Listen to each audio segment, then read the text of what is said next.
Hello दोस्तों, चलिए आज हम लोग पढ़ते हैं फिर से 10th क्लास का बायोलॉजी का पहला चैप्टर हम सब देखते हैं कि जैव प्रक्रम देखने के लिए सबसे पहले हमको समझना पड़ेगा कि व्हाट इज ऑर्गेनिज्म, जीव क्या होता है। देखिए, आपके नज़र में जीव वो होंगे जो सांस लेते हैं, जो भोजन करते हैं, जो वृद्धि करते हैं। तो मैं कहूँगा कि आप जिस नज़रिए से जीव को देख रहे हैं आपका वो नज़रिया गलत है।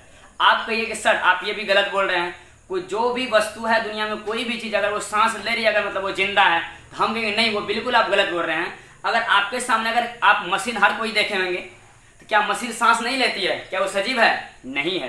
तो आप कहेंगे सर वृद्धि को ले लेते हैं। तो अच्छा, आप जब देखेंगे जब बारिश का मौसम आता है, जब बारिश बहुत भयंकर होती है तो बहुत दूर दूर का मिट्टी बह बह कर एक जगह इकट्ठा हो जाता है और वहाँ के मिट्टी की परत में वृद्धि हो जाती है। क्या वहाँ वृद्धि नहीं हो रही है? हो रही है। इसका मतलब क्या कहें कि मिट्टी सजीव है? नहीं है। तो जीव का एक निश्चित उसमें एक विशेष लक्षण पाया जाता है जो किसी निर्जीव में नहीं पाया जाता है, वो होता है उपापचयन का। क्या होता है? उपापचयन का।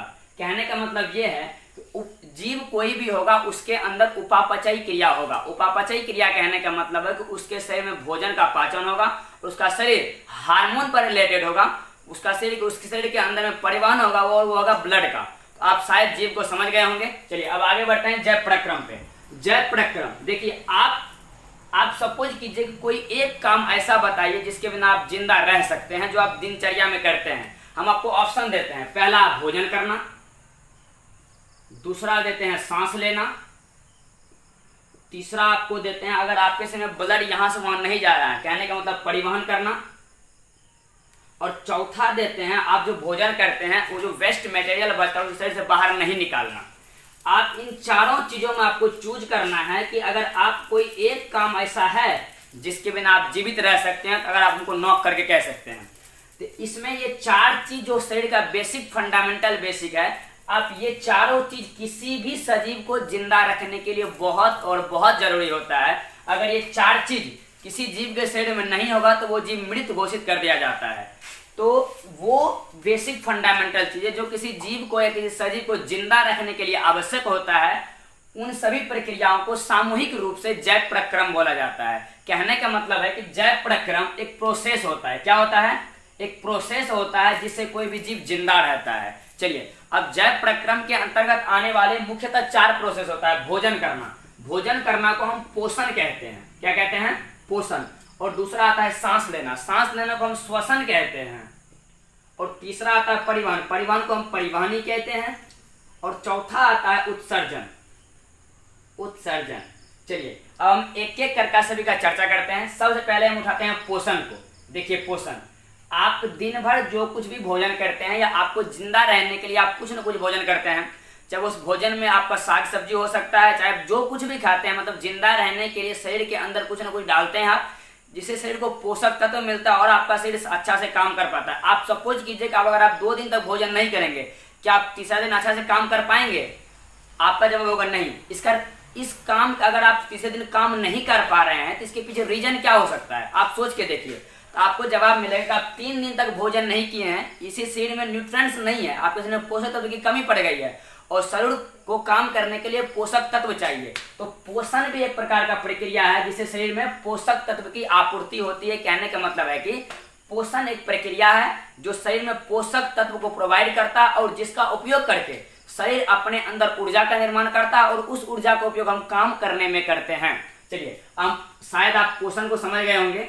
पोषण होता है क्या? मैं दोबारा जिक्र कर देता हूं कि पोषण एक प्रक्रिया होता है जो जैव प्रक्रम के अंतर्गत आता है और जीव शरीर उसका उपयोग करके ऊर्जा का निर्माण करता है और जीव का शरीर उस ऊर्जा का उपयोग काम करने में करता है। अगला प्रोसेस होता है श्वसन। देखिए, श्वसन क्या होता है? जब व्यक्ति चाहे एक व्यक्ति, आप सोच के देखिए कि अगर वो पर सेकेंड, 2 सेकेंड, 3 सेकेंड अगर इतना देर के लिए सांस को एकत्रित कर ले या रोक ले, उसके शरीर का जो एल्वियोली है, वायु कोशिका है फेफड़े के अंदर का, वो वायु कोशिका धीरे धीरे काम करना जल्दी स्टार्ट कर देता है। उससे होता क्या है कि हृदय की स्पंदन गति बढ़ जाती है। अगर हृदय की स्पंदन गति बढ़ेगी तो परिवहन का वेग बहुत तेज हो जाएगा। अगर वेग बहुत तेज हो गई तो खून बहुत तेजी से बहेगा और शरीर का बीपी हाई हो जाएगा। अगर बीपी हाई हो गया, उस स्थिति में शरीर का मेंटली डैमेज हो सकता है, आपका शरीर सही से काम नहीं करेगा। इसलिए श्वसन बहुत इंपॉर्टेंट होता है। फिर से श्वसन को हम समझते हैं कि श्वसन हम जो बाहरी वातावरण का हवा होता है उसको नाक के थ्रू या नासा छिद्र के थ्रू हम अंदर डालते हैं, अंदर फेफड़े तक जाती है। फेफड़े में एक विशेष संरचना हो जिसे हम वायु कोष्ठक कहते हैं। डिटेल से हम फेफड़े को पढ़ेंगे अगले वीडियो में। तो वायु कोष्ठक में जाकर के वो हवाएं जमा होती है। वायु कोष्ठक में अगर आप इसका फेफड़े का स्ट्रक्चर देखें तो कुछ इस तरह का होता है।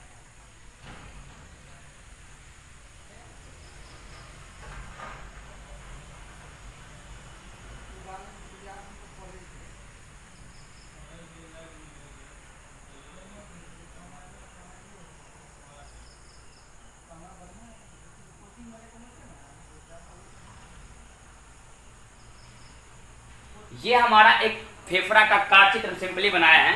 इसका जो ये वाला भाग है इसे हम वायु कोष्ठक कहते हैं। जो नासा छिद्र के थ्रू हवाएं अंदर आती है वो वायु कोष्ठक के पास आकर के जमा होती है। यहाँ पे ऑलरेडी हमारे ब्लड के अंतर्गत रहने वाला हीमोग्लोबिन ऑलरेडी यहाँ अवेलेबल होता है। हीमोग्लोबिन हमारे सांस के थ्रू जो हमारे अंदर हवाएं आए हैं उसमें से ऑक्सीजन को कलेक्ट कर लेता है और खुद हीमोग्लोबिन उस ऑक्सीजन से रिएक्शन करके हीमोग्लोबिन उस O2 से रिएक्शन करके ऑक्सी हीमोग्लोबिन बना लेता है। क्या बनाता है?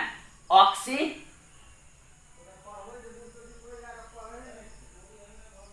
हीमोग्लोबिन।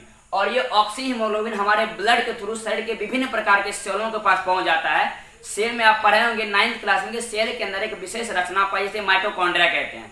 माइटोकॉन्ड्रिया के अंतर्गत क्रेब्स चक्र चलता है और उस क्रेब्स चक्र के माध्यम से ये ऑक्सी हीमोग्लोबिन टूट करके और वहां पे ऑलरेडी जो हम पोषण करते हैं, पोषण से हमारे शरीर में C6H12O6 बन के रेडी होता है।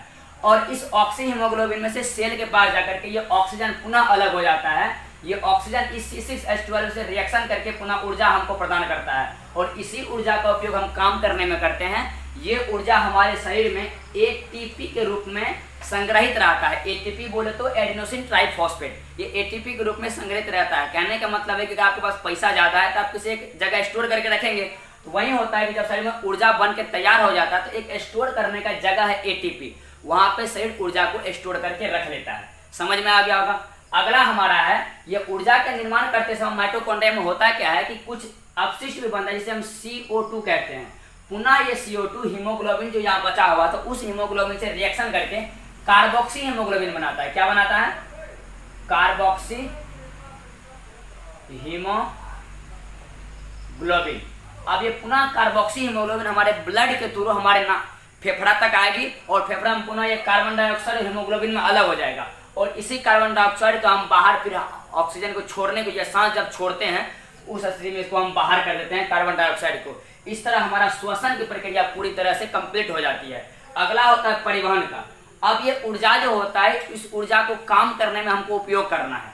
ये ऊर्जा हमारे शरीर में विभिन्न प्रकार से फैल जाता है और उस ऊर्जा को ढोने का काम हमारा ब्लड भी करता है और साथ ही साथ ये कार्बन डाइऑक्साइड और ऑक्सीजन इन दोनों को ढोने का काम ब्लड में उपस्थित हीमोग्लोबिन नहीं करता है। अब आप सपोर्ट कीजिए कि अगर उसके अंदर ब्लड का परिवहन नहीं हो रहा है, ब्लड यहाँ से वहां नहीं जा रहा है तो आप सपोर्ट कीजिए क्या ये हीमोग्लोबिन यहाँ से वहां जा सकता है? नहीं जा पाएगा। उस स्थिति में ना तो श्वसन सही से हो पाएगा और ना ही शरीर जिंदा रह पाएगा। इसलिए परिवहन का होना बहुत ही इंपॉर्टेंट है। अब इन सभी प्रक्रियाओं में होता है क्या, कुछ अपशिष्ट पदार्थ बनते हैं जैसे कि आपको पेशाब हो गया, ये जितना भी अपशिष्ट पदार्थ बनता है जैसे कि पसीना हो गया, ये सब अपशिष्ट पदार्थ है। इस सबको हम फिर बाहर कर देते हैं। वहीं बाहर करने की प्रक्रिया को हम उत्सर्जन कहते हैं। समझ में आ गया। इस तरह जैव परिक्रम का मुख्यतः 4 पार्ट होता है: पोषण, श्वसन, परिवहन और उत्सर्जन। कहने का मतलब किसी जीव को या किसी सजीव को जिंदा रहने के लिए मुख्यतः उसको पोषण, श्वसन, परिवहन और उत्सर्जन ये 4 चीज करना बहुत ही अनिवार्य है। चलिए अब हम पोषण पे एक डिटेल सा वीडियो अगले वीडियो में लाएंगे। बहुत अच्छा शानदार सा टॉपिक होगा पोषण, इसको हम बहुत डिटेल से पढ़ेंगे। फिर हम श्वसन पढ़ेंगे, फिर परिवहन, फिर उत्सर्जन, एक एक करके सभी को डिले करते चलेंगे। मिलते हैं अगले वीडियो में, तब तक के लिए जय हिंद।